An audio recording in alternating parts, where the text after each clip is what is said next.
Hi guys, I just wanted to make a quick little video for you guys to let you know that there will be no big video today. No big production. Things have been a bit weird here lately. After Beans disappeared, we've been kind of in daze, to say the least. She meant a lot to us.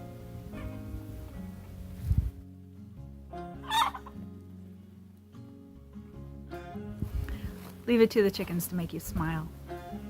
We have a frequently asked questions video coming up, but because we're so off, our camera presence is pretty dim right now. You don't want to see a couple of people get up in front of the camera and be really somber. But we're coming out of it, and I wanted to take an opportunity to answer a couple of your questions because I want to.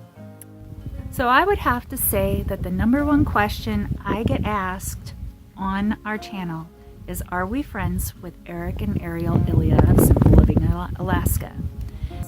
They are, or were, our neighbors, and I miss them tremendously. Are we close to them? I think that we're probably as close as we can be, considering that we're all four of us. We tend to stick to our marriages, and we tend to stick to the things that we're doing, and we're very busy. we're very busy people, both of us, both sets of us, and I think because of that we don't have a lot of time for outside friendships. But as far as friendships go, even if there's a lapse of time that we haven't spoken, we pick right up where we left off. So, you know, Jordan and I, we're kind of reclusive, to be honest. And I think Eric and Arielle, they kind of do their own thing. But I will say this. They are as wonderful in person, and every bit of what you see in person as they are on the channel. Except I will say this. Eric really surprised me. He did. He surprised me because he reminds me so much more of my dad in person than he does on the channel. Eric is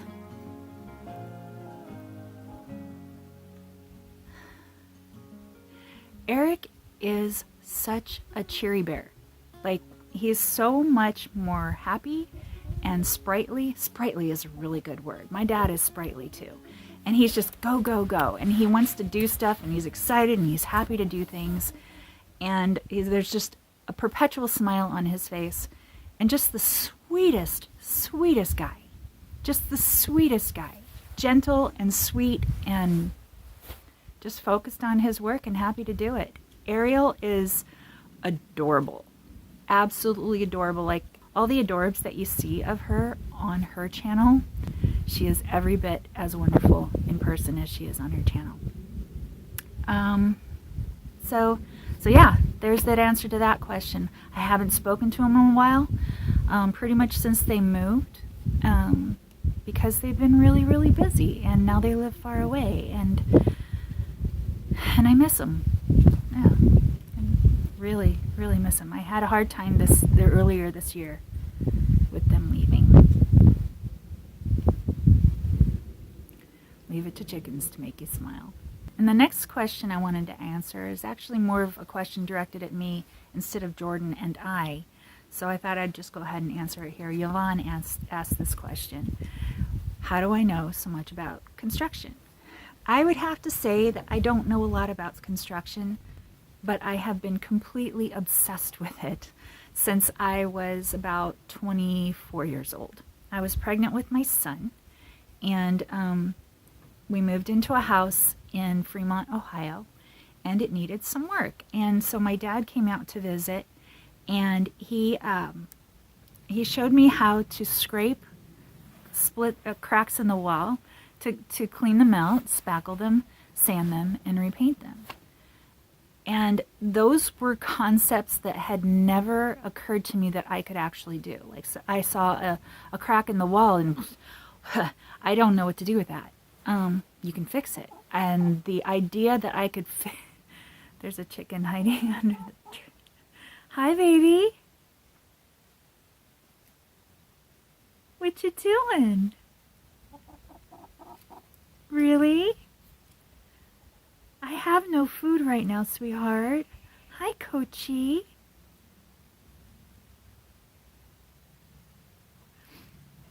But I had no understanding that I could actually fix these things, and that realization spread, and I ended up getting a Better Homes and Gardens home handyman book, and one thing led to another. We bought another house that we did not think was a fixer-upper. They did a really, really good job of hiding all the defects in the house, and I ended up spending years, 8 years fixing up this house, and it was pretty much a full-time job, and I had 2 babies, and it was really, really, really hard.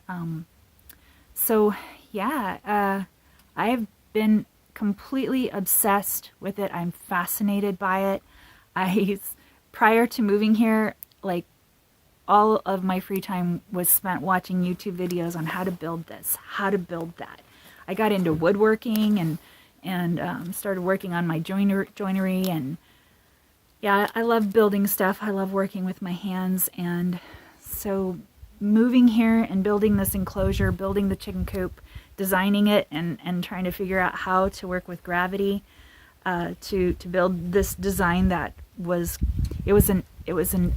a modification on Eric and Arielle's coop. So I liked their coop design. I liked their idea of why they wanted the coop designed the way that they did. And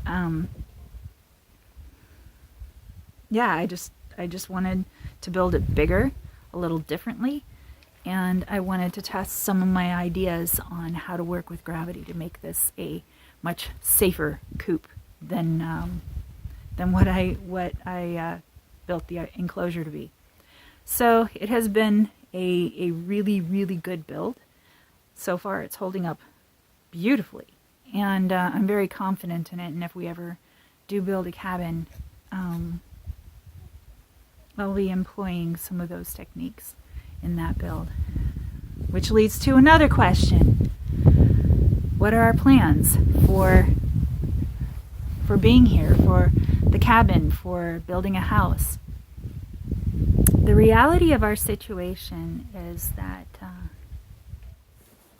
hey guys, just want to pop in here really quick and interrupt myself and say, could you do me a huge favor and hit the thumbs up? Because that tells YouTube that my videos are worth watching. And if my videos are worth watching, it'll share it with other people. And that would help me out a whole lot. Thanks. The reality of our situation is actually very precarious. We hit a point where we feel like we can't live like this anymore, where all the water sources are frozen and the tanks are frozen. There's no running water for 9 months of the year. And we are living in an RV, which makes it pretty much impossible to have a wood stove or some sort of means of melting snow while we heat and warm ourselves. And being in an RV in this environment is actually very prohibitive. We'd have a lot more options of things that we could do if we lived in a cabin, like a real cabin. So we had a house priced to be built, and they were going to build this summer if we approved the estimate. We asked for a simple, just basic 1,000 square feet, no frills, no great architecture, just a box with a roof. In the end, the cost per square foot to build a house up here with a builder was $400 a square foot. So our 1,000 square foot box turned into $400,000. We don't want to do that. That's insane to me. And it really put our resolve to be here to the test, in terms of we've worked to get this far. And there's an old phrase that I pretty much stick to a lot. It's don't throw good money after bad. And Alaska takes a tremendous amount of resources to even exist out here. It's really so different than everywhere else. And we are right now tapped out emotionally, mentally, and as Jordan put it, we are tapped out at a metaphysical level. And yeah, we're having a lot of discussions about what we want to do. One thing that has really, I would say, kind of hindered us and broken my heart a little bit. Well, the ridge beam breaking really broke our hearts. Because I'm not a builder, you know, and there's this feeling that if we fix it wrong, it could collapse in on us. But if we don't fix it at all, it's going to collapse in on us. Ah, Glutton, I love you. You are so cute. Hi, Red. How you doing, baby? Leave it to the chickens to make you smile. You having a good day? You look so pretty. You are so pristine.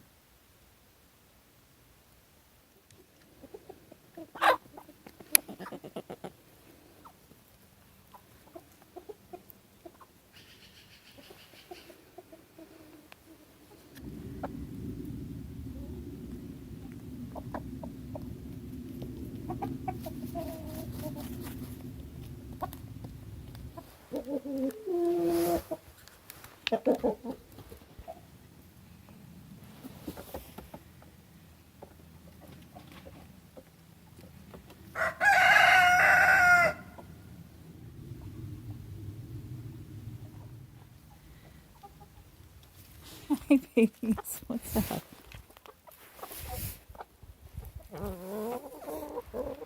Don't get any ideas, guys.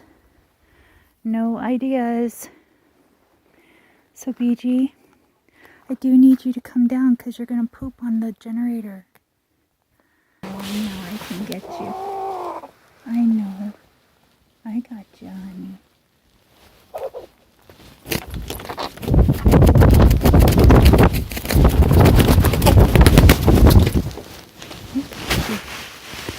Okay.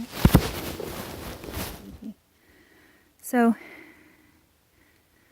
I think what's happening is that some of the other roosters that are young and new and unexpected additions to our flock, a few of them were born here, but 2 were imported as potentially female but weren't female. They're fighting for dominance, and BG, along with the other roosters that I intentionally bought, are they're very docile personalities. So the ones that are unintentional are actually pretty territorial. So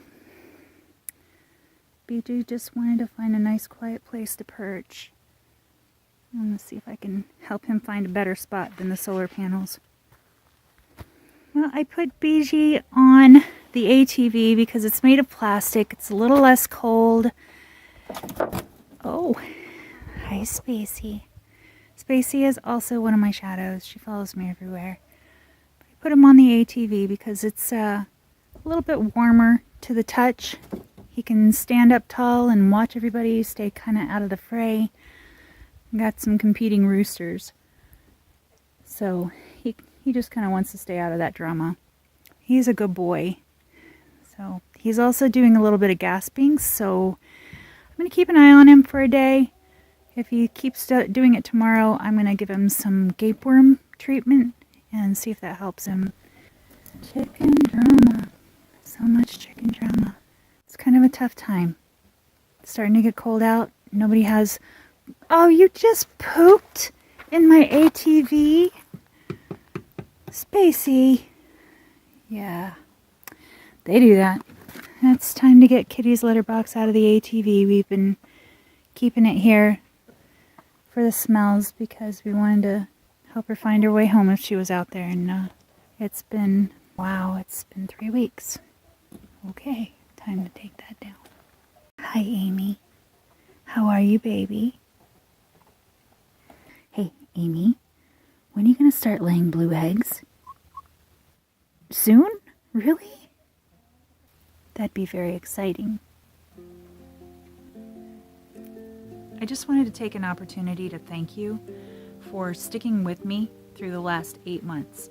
In January, the channel kind of semi-blew up, and it was unexpected. At that point, I was literally just making videos for mom and dad and my kids. And so I made this short video. I call it the pink video.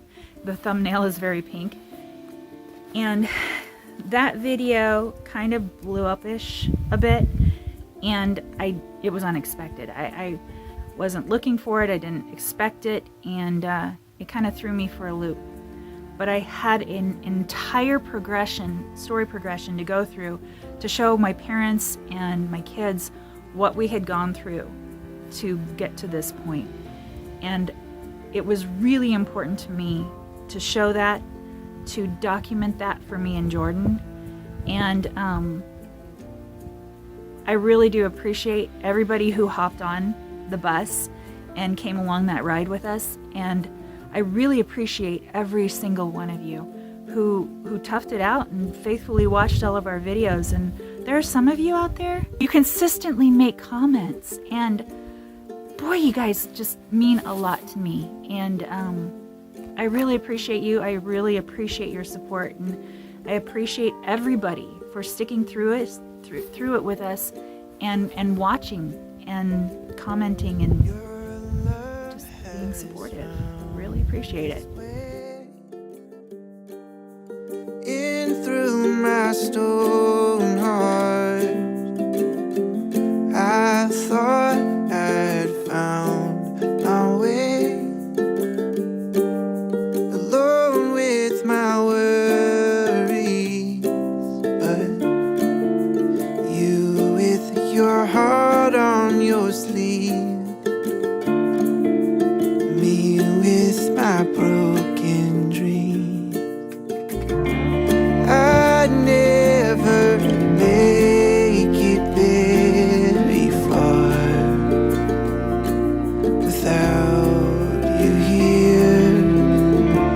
You'd never lead me to the dark, 'cause you don't know the way.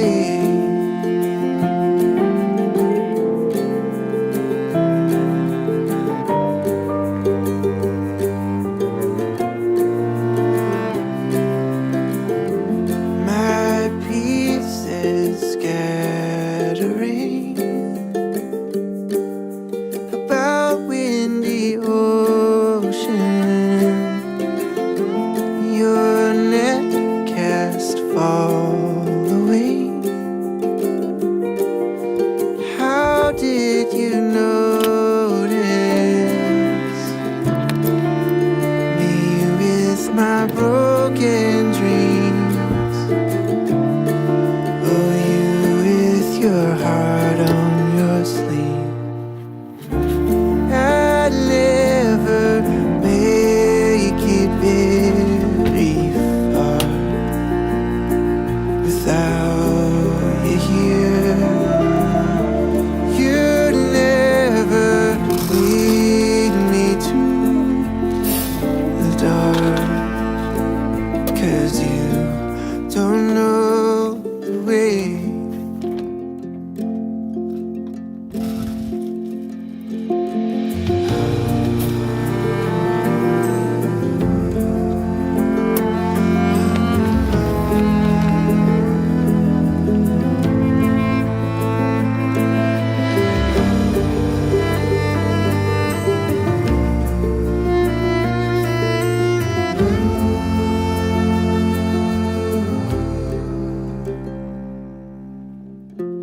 This gift you've given me, a light for my darkness, so warm, so comforting, melts erase all my worries. You with your heart on your sleeve, me with my newfound dream. I never make it very far without you. You never lead me to the dark, 'cause you don't know the way, but I know you're the way. A little bit different, but hi. I know. Hi, Gandalf. You are so beautiful. You're such a big boy. I really want to get my hands on you and give you some squeezes so I can see how big you really are and how much of that is feathers. I know that sound right off the bat. That is Rimp. Looking around, proving my point. Is that Rimp? Yep, there she is, standing in the door. That is Rimp. Can you see her? Yeah, you can, right there. See, right there in the coop door? Right there. That is Rimp. Oh, I love her.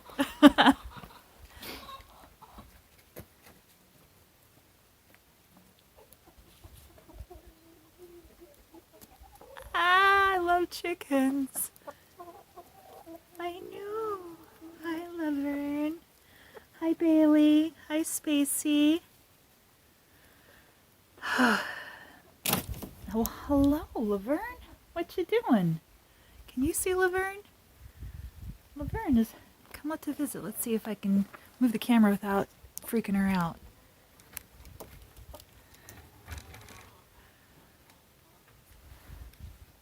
They're still not sure they like the cameras.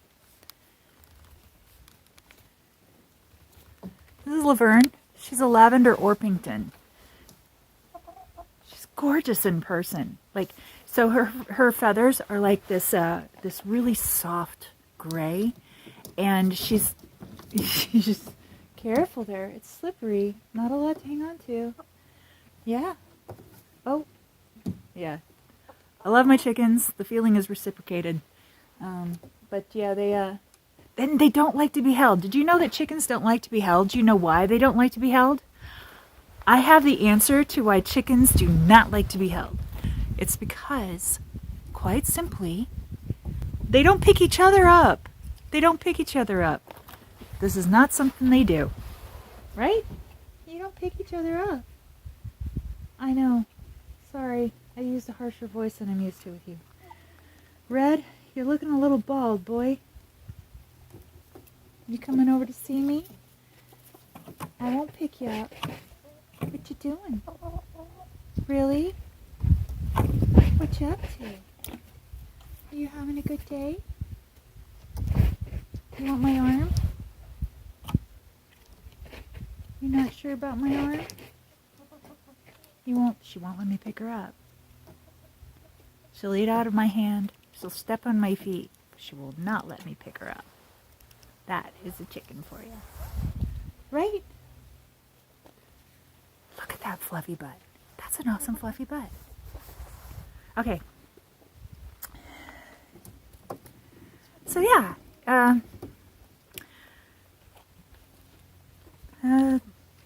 That is my non-video video for the week. Right? Right, Spacey? Bailey? Hi, Lucy. Don't eat the solar panels. No eating the solar... Drama. No eating the solar panels. Bye, Laverne. You are so pretty, Lucy.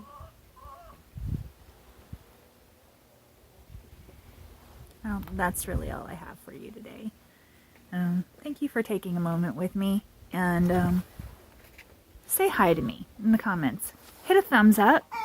Hit 2 if you can. Just don't unlike the Rem-laid an egg. Sounds like Kochi. Yeah, I think that's Kochi. I think Kochi laid an egg and Rimp got excited. They are so funny. They really are so funny. I'll tell you what, as hard as things are here on the homestead, the chickens just bring me so much joy. I can't even tell you. Don't eat the solar panel. No scratching up the Typar. They do get into a lot of trouble though. Hey.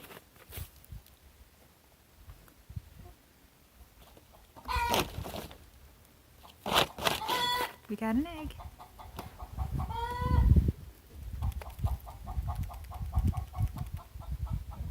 Yeah, so no video this week.